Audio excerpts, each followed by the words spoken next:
force régionale tend à se transformer à une force d'interposition entre la RDC et les éléments du M23, ce qui est très dangereux. Pourquoi force d'interposition? Le 23 décembre, les agresseurs du M23 ont annoncé devoir se retirer de Kibumba et le commandant de la force régionale a annoncé cela avec pompe. 2 jours après, les habitants de Kibumba qui souffrent dans les camps de déplacés à Dobosco, à Goma et à Kanyaruchinja ont décidé d'aller à Kibumba. Ils ont été chassés par des éléments du M23 qui étaient toujours là et sont toujours là jusqu'à ce jour. Dans un communiqué publié hier, le commandant de la force régionale annonce que d'ici le 5 janvier, c'est-à-dire après-demain, que le M23 devrait se retirer également de Rumangabo, et de Kishiché. Cela devrait être suivi du déploiement de la force régionale. Alors, souvenez-vous, David, lors de leur théâtre annonçant le retrait de Kibumba, les éléments du M23 se sont permis de dire que si jamais un élément de FARDC était visible à Kibumba, ils allaient répliquer, ils ne permettraient jamais. Et ça, c'est l'M23 qui donne comme condition. Comme condition. En d'autres termes, ils annoncent se retirer de certaines agglomérations, ce qui est mensonger. Ils changent, ils enlèvent les tenues militaires et portent des tenues civiles. C'est ça la réalité à Kibumba.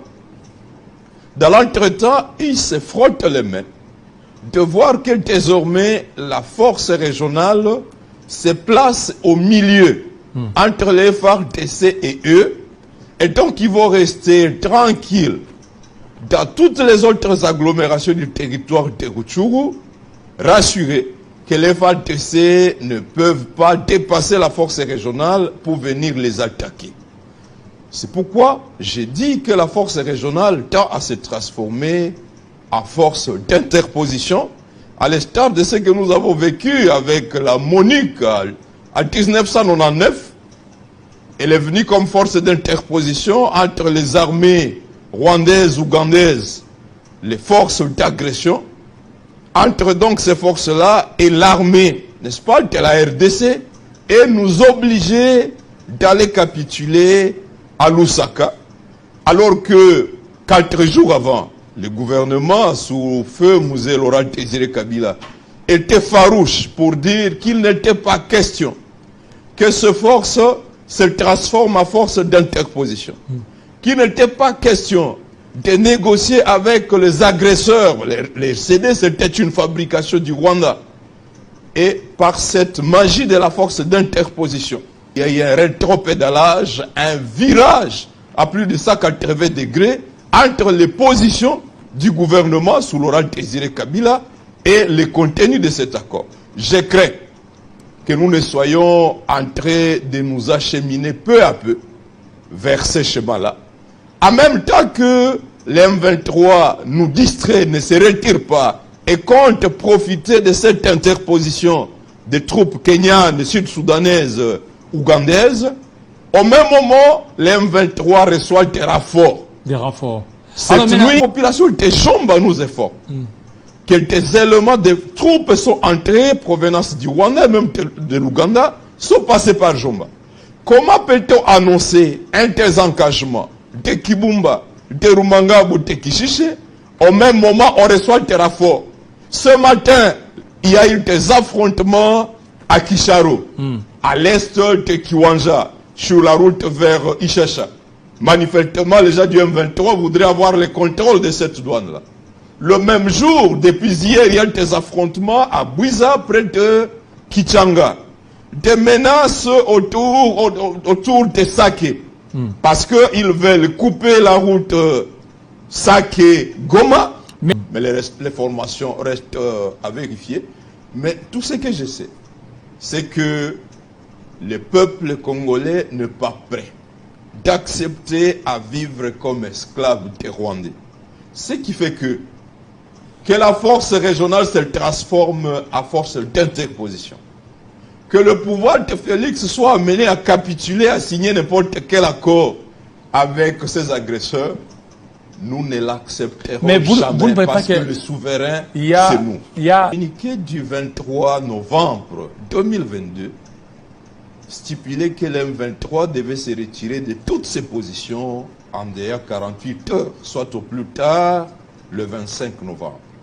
Nous sommes aujourd'hui en janvier 2023, rien n'est fait. Je vous ai parlé du théâtre de Kibumba. Jusqu'aujourd'hui, aucun habitant n'est à mesure d'aller à Kibumba. Vous avez suivi la vidéo d'un journaliste de Goma qui est allé jusqu'à la dernière position des forces kenyanes.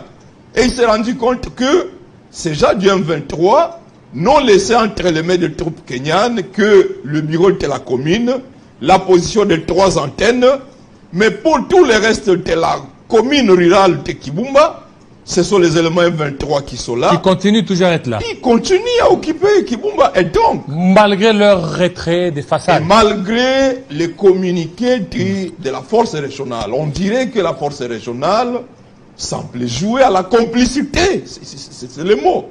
Et nous les attendons au tournant d'ici les 5. Et même si le M23 pouvait se retirer, et pour que la force régionale se transforme en force d'interposition, nous n'allons pas accepter cela. Figure-toi, David, nous sommes à plein état de siège. Que le fameux gouvernement dit des warriors incapables de libérer le territoire national après plus de 575 jours d'état de siège. Nous sommes au 575e d'état de siège au nord Kivu et à Ituri, et c'est la force kenyane qui joue à la médiation pour négocier si on peut nous laisser Kibumba, un territoire congolais, négocier si on peut nous laisser Kishiché, et finalement, à quoi aura servi le fameux état de siège? Parce qu'il s'agit d'une administration militaire, demander au M23 de se retirer des positions occupées à ce temps-là, et le M23, pour les défier 43 jours après, le M23 a pris le contrôle de Bunagana, le 13 juin. Les chefs d'État se sont réunis le 20 juin, soit 7 jours après la chute de Bunagana.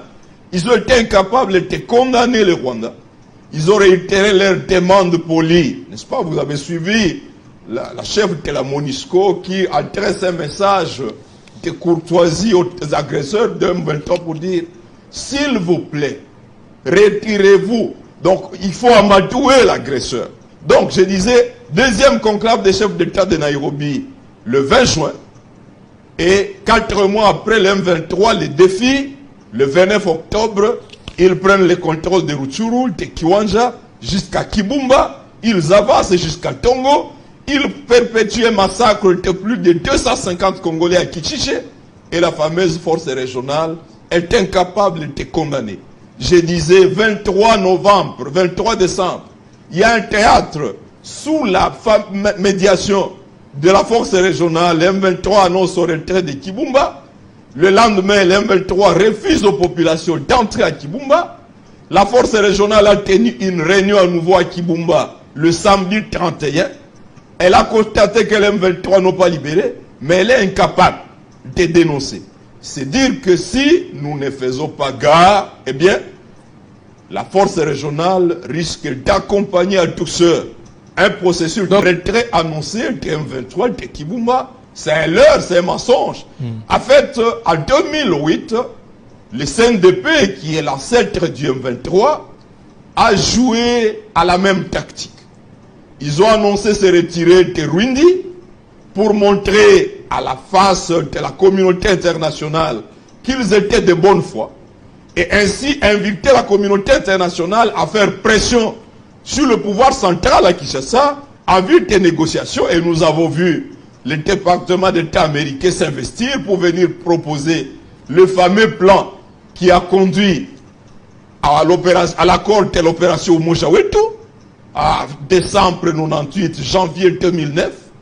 Et c'était ce fameux plan américain qui a conduit à l'accord du 23 mars 2009, un accord de capitulation.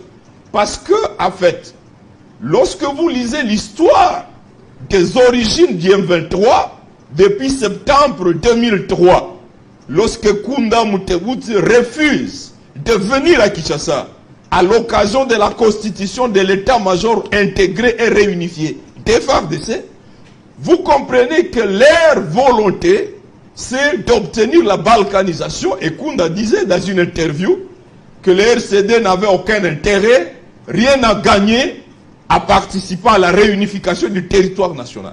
Et donc, Kunda qui s'oppose au brassage, à la réunification, il obtient en décembre 2006 le fameux accord de mixage, c'est-à-dire on autorise à ces brigades d'être comptées comme éléments FARDC, mais autorisées à ne jamais quitter le Kivu. Et pire, dans l'accord du 23 mars 2009, on reconnaît les grades que ces gens-là se sont attribués, on les déploie, les livres du professeur du CEPAS, le père Minani, démontrent que jusqu'à la création de la énième rébellion, de la énième agression, les éléments ici du CNDP occupaient 43% des fonctions de commandement au Nord Kivu, 39% des fonctions de commandement au Sud Kivu, ça comptait les fonctions qu'ils occupaient dans les Tourés. Bref, avec cette fameuse force d'interposition, la force régionale, j'ai craint que l'M23 qui dit « nous nous retirons, nous faisons preuve de bonne foi », la communauté d'Afrique de l'Est va faire pression sur le pouvoir de Félix Tshisekedi, qui va exploiter l'angoisse des populations meurtries de Goma, du Nord Kivu, partout pour leur dire « avaliser ces dialogues, on accepte à nouveau que le Rwanda rajeunisse ses troupes dans nos forces, dans les FARDC, dans la police, et on accepte que des pseudo-réfugiés rwandais viennent se faire enrôler à Rutshuru.